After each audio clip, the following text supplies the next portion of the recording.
My name is Karina Cabrera, and this is an overview of the work I have done this year. For more detail of each specific project, see the previous videos. Boconó Project, the inspiration. Boconó is a small city in Venezuela, in the region of Andes in South America. It's famous for its high mountains, its rivers, and a pleasant climate. However, the center point of my research was La Colección de Amadeo León in Commons Flickr. It's a collection of 12,000 people that shows the life of everyday people, how they live, the things they did on Sundays. It's a very naive collection of pictures. This picture brings me closer to a place I have never been, even though I was born in Venezuela. So the idea behind was to create imagery that bring me closer to this place, that make me feel I have been there even though I have never been. But that wasn't the only source of inspiration. Feliciano Carballo is a naive painter from Venezuela. His work is what I think will be his magical realism was translated to paintings. And the feeling this painter gave me is what I wanted to transmit in my last project. But also the colors and the compositions was a source of research over the years. Very central in my work in this year. Lisa Siminova was an inspiration because the way she embodied it is very dramatic, and I was looking into this feeling for my work. And Jimena Romero, she is a fantastic embroiderer from Latin America. Her use of color, the way she embroidered, was also a source of inspiration, and I took several courses with her in Domestika in order to learn how to embroider on paper and textile. The one, the art book. How this project came to be. At the beginning of this year, I did a lot of research about the Boconó project. I made a lot of painting, monoprints, acrylics, in order to get to know, to be able to capture the essence of the pictures. When I was putting all my work together in this new sketchbook, I realized that something was missing. And this is when this art book was created. Each page is a collection of art techniques. I started with a huge white paper. I painted on top of monoprinted. I use collage, stamps. I experiment with different type of papers. I also added my own writing, some poetry. I use calligraphy. It's really a collection of what I thought each picture represents to me. Each page took a long time to be created because when you see the page, you realize that something is missing. And at this stage, I still want to add more of my writing and poetry and add new pages. So it is still a work in progress. Chapter 2, C. This is artwork that I created to participate in a collective exhibition for a darkroom group that I am part of. This project is a combination of a project that I did last year called The Sea, with the same name as this one, and all the research that I have been doing in the darkroom with the cyanotypes and embroidery. Let's talk a little bit about the Sea project. The Sea project last year was a series of monoprints that tried to evoke the feeling of melancholy. And when I translate this to the cyanotypes, I wanted to create a deeper feeling of melancholy and connection with something more emotional. At the beginning, I want to embody more work, but I realized that it was a balance between what it shows in the cyanotype and the threads. So I just try to embody the minimal part to enhance the wave and the movement that the sea has. As you also can see, the edges are blurry. That was done on purpose, directing the UV light to certain part of the textile.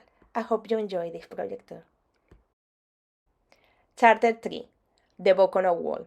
This is a very long project, so let's start from the inspiration.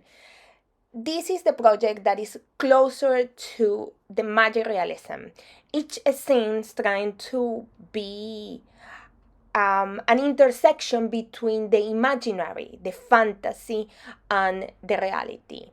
And they are conceived inside a teen, an everyday object, to also invoke the part of the pictures that are related with the everyday life. Things are something that every culture has. It's the cheapest food, it's the food that we have available for emergencies. So for me, it was very important to create these structures inside a team. Each small sculpture is based on a particular picture. When you open up each picture, you can see small details like a person behind a window that cannot be seen clear, or a boat at far end of a lake. All those things were the things that inspired me to create these sculptures. Now I would like to talk a little bit about the technical aspect of creating these sculptures. At the beginning, I tried to use paper. So I filled the tin with paper and create cutouts so you could see the imagery. But unfortunately, the paper didn't have the three-dimensional aspect that I wanted. After that, I started casting the tin in a way this will allow me to create sculptures and fit it into the cast. But unfortunately, it didn't work because it was not a tin. It didn't have the effect of being metal, and you could see where it was open, it was bent. So it didn't give you the feeling that it was a real tin. It was just a casting of a tin. At the end, I decided to use polymer clay to create these sculptures. This allowed me to mold each piece individually, and it creates this effect of three-dimensionality that you can see in the video. Also allow me to learn more about the different qualities of the polymer clay, and I really enjoy this process. I hope you enjoy the video too. Chapter 4, Bokono Dream. In this part of the project, everything comes together. But I would like to focus on two elements, the magical realism and the cyanotype.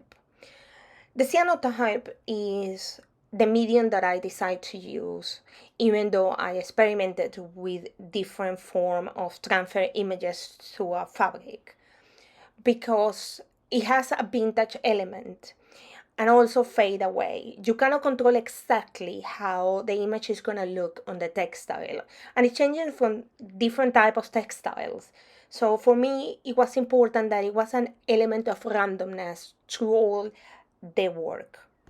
The second element is the magic realism. As you will see in the three pieces for this charter, there are elements that seems out of place, that doesn't quite fit, that isn't quite right, and it was done on purpose. I wanted to create an atmosphere that feels unreal, that is not exactly as it should be, because many of the pictures have this feeling for me. I guess because those places and those times are not there any longer. So I wanted to create this type of feeling. Other element that was important for me is how to bring the piece of fabric into the cardboard, how to connect it.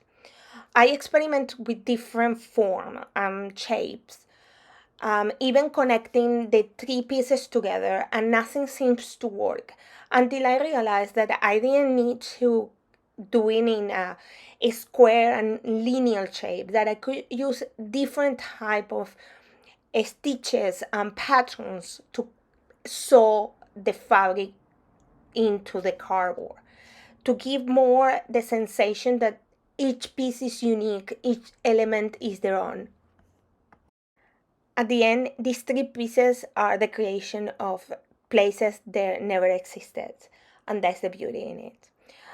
To close, if you are interested in the process for each one of the pieces, there are videos where I explain where I was in every moment and the research that I did for each piece.